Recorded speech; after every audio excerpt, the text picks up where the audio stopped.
Rafael Lopes.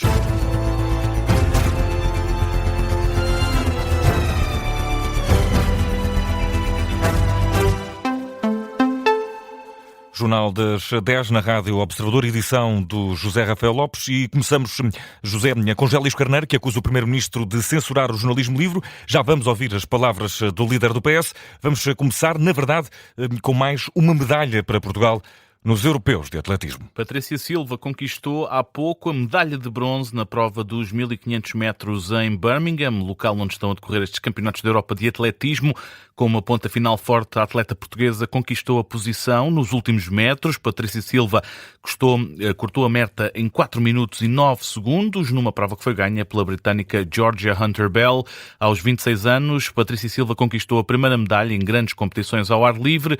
Nesta final esteve também Salomé Afonso, que terminou no 11º lugar. Foi a terceira medalha de Portugal nos europeus de atletismo, além de Patrícia Silva, que conseguiu um bronze.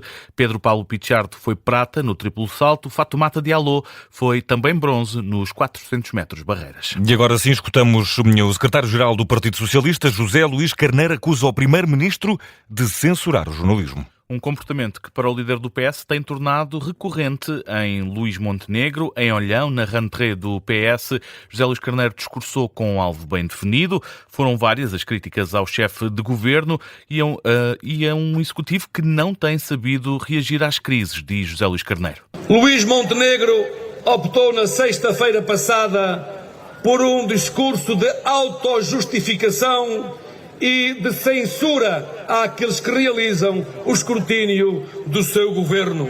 A estes, aos jornalistas, eu quero dizer-lhes e lembrar que não é a primeira vez, porque já em 2025, um dos alvos das críticas da AD no seu comício de Pontal foi precisamente o jornalismo livre. Num discurso focado no aumento do custo de vida para os portugueses, José Luís Carneiro diz que o Governo tem bloqueado as propostas apresentadas pelo PS no Parlamento para reduzir o impacto da crise da inflação na vida dos portugueses, e acrescenta José Luís Carneiro que o Chega e a Iniciativa Liberal se juntaram a este bloqueio. O Governo tem bloqueado as propostas do PS na Assembleia da República para respondermos ao aumento com o custo de vida. Levamos propostas à Assembleia da República para reduzir os impactos da inflação, nomeadamente com os combustíveis, nomeadamente com os custos previsíveis no aumento com os empréstimos à habitação. E a AT, a Iniciativa Liberal e o Chega bloquearam na Assembleia da República todas as propostas do PS para responder a esta crise. Palavras de José Luís Carneiro, que aponta também às promessas não cumpridas pelo Governo na saúde. Bem sei que o Governo quer fugir às promessas que fez aos portugueses. Compreendo bem. Mas eu lembro que o Dr. Luís Montenegro, na campanha 2025, prometeu médicos de família a todos os portugueses até dezembro de 2025. Prometeu reduzir os tempos de espera para a primeira consulta. Prometeu diminuir as listas de espera para cirurgias. E prometeu diminuir as listas de espera também para as cirurgias oncológicas. Foram 4 promessas e o Dr. Luís Montenegro falhou a todas estas promessas que fez aos portugueses. As críticas de José Luís Carneiro na rentrée do PS em Olhão. O líder do Partido Socialista diz ainda que Portugal perdeu competitividade a nível económico. Seguimos com o incêndio em Torre de Moncorvo. Sofreu uma reativação a meio desta tarde e o combate às chamas tem vindo a complicar-se. A informação é da Proteção Civil do Douro. A esta hora, este incêndio é combatido por quase 300 operacionais, apoiados por 96 meios terrestres, já sem meios aéreos no teatro de operações, devido ao cair da noite. É o incêndio que mais movimenta operacionais a esta hora. Já em Boticas foram reforçados os meios no terreno. Este fogo começou durante a noite de ontem. Tem vindo a consumir zonas de mato. No terreno estão mais de 200 homens, apoiados por quase 76 meios terrestres. Ainda sobre incêndios em território nacional e território continental, o fogo em Vinhais, em Trás-os-Montes, está, José, também a levantar preocupações. No terreno estão perto de 200 operacionais, com o apoio de 72 meios terrestres. Aqui as chamas aparentam estar a dar algumas tréguas aos bombeiros. Ainda assim, o vento dificulta o combate ao fogo. As chamas estão a lavrar numa zona de serra, o que dificulta e muito o acesso dos bombeiros ao teatro das operações. E também a marcar este domingo, José, uma pessoa morreu na sequência de um esfaqueamento no Cais de Sodré, em Lisboa. A vítima de 25 anos foi encontrada em estado grave no jardim do Cais de Sodré. Foi ainda transportada para o Hospital de São José, onde acabou por não conseguir resistir aos ferimentos, acabou por morrer. Aconteceu ao início da tarde, é o que diz a PSP, ao Correio da Manhã. O suspeito do ataque está em fuga. A PJ já começou diligências para investigar o caso. E a marcar a atualidade internacional este domingo, o arranque da campanha para as eleições presidenciais no Brasil. Que estão marcadas para o dia 4 de outubro. Os principais nomes nesta corrida são o atual Presidente da República, Lula da Silva, e Flávio Bolsonaro, o filho mais velho do ex-presidente Jair Bolsonaro, sendo que há 13 candidatos que oficializaram a candidatura à presidência da República do Brasil. Lula da Silva abriu hoje a campanha em São Paulo, lembrou os 50 anos de vida pública que o acompanham. O candidato à reeleição lidera as sondagens de intenção de voto no Brasil e está a concorrer ao 4º mandato presidencial.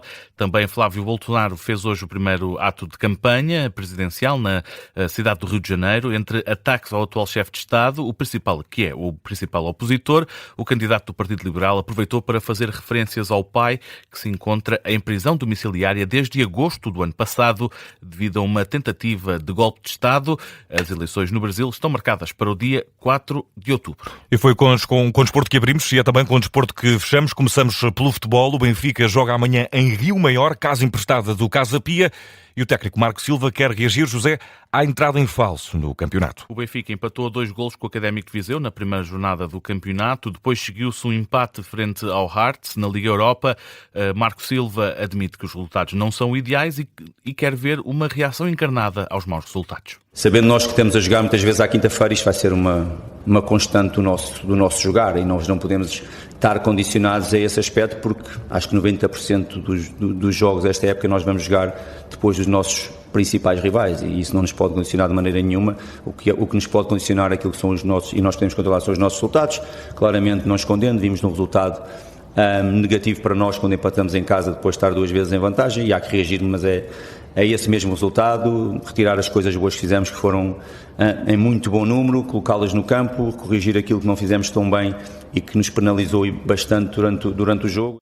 Do lado do Casa Pia, o treinador Filipe Coelho diz que a equipa dos Gansos está a crescer, apesar do campeonato ainda estar no início. Esses resultados é a prova que o Casa Pia nos últimos anos tem-se tentado intrometer na história dos melhores clubes em Portugal, mas na verdade nada desse historial vai fazer com que o jogo da amanhã parta de uma premissa diferente. Estamos a iniciar um campeonato onde o Casa Pia está a crescer, se está a compor nas suas ideias e nos elementos que compõem também o plantel. O Benfica estará, obviamente, noutro patamar, porque já tem aqui, em termos de competição, uma bagagem um bocadinho maior que a nossa, porque já vem com competições europeias, mas, acima de tudo, as equipas neste mês de agosto estão ainda a estruturar as suas ideias, a fazer com que elas ganhem força semana após semana. O treinador do Casa Pia em conferência de imprensa. O jogo em Rio Maior está marcado para as 8h15 da noite.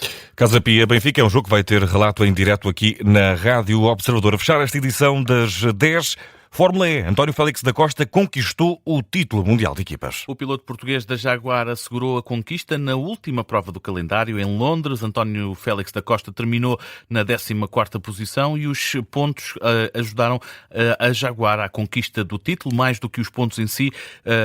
Acabou por ser uma corrida de sacrifício para o piloto português, que teve de conter os 2 carros da Porsche para que a Jaguar conseguisse manter os 5 pontos que tinha de vantagem na frente do Campeonato do Mundo de Equipas nesta Fórmula E. Após a corrida, Félix da Costa diz que a época foi extremamente competitiva e, sem surpresas, mostrou-se satisfeito com a conquista do título. Contente por trazer este Campeonato do Mundo de Equipas para casa. Uma época positiva, uma época onde estive competitiva em todos os circuitos, lutámos por top 5 pódios em todos os circuitos. Talvez a época mais competitiva que tive na Fórmula E. Obviamente, muitas coisas que nos aconteceram, que nos roubaram muitos pontos, mas isto é o mundo do desporto. António Félix da Costa, após ter conquistado o título de equipas na Fórmula E, o português aponta já o título mundial de pilotos na próxima temporada. E com 10 minutos para lá das 10, fechamos esta edição com o José Rafael Lopes, que está de regresso às 10h30, com as notícias atualizadas em formato síntese. Um abraço, José. Até já. Até já.